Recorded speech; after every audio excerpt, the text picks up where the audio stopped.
at sabay-sabay nating balikan ang natatanging good deeds at amazing features sa nakalipas na linggo handog ng kapulisan ng Cavite Police Provincial Office.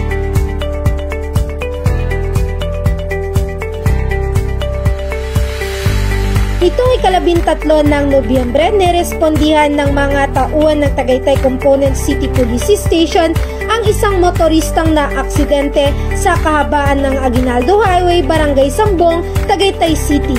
Agad nila itong itinakbo sa pinakamalapit na pagamutan. Lubos naman ang pasasalamat ng motorista sa mga tumulong sa kanya.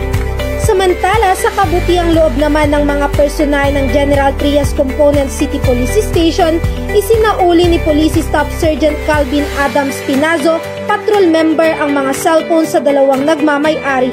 Labis naman ang pasasalamat ng mga ito sa kagandahang loob ng ating mga kapulisan.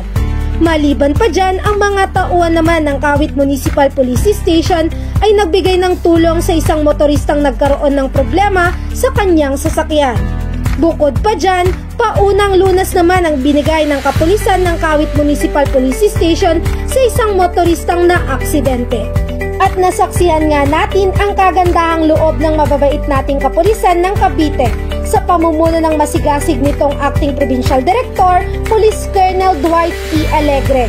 Tunay nga ang ating kapulisan ay patuloy sa pagbibigay ng tulong at laging nandyan para sa ating mamamayan.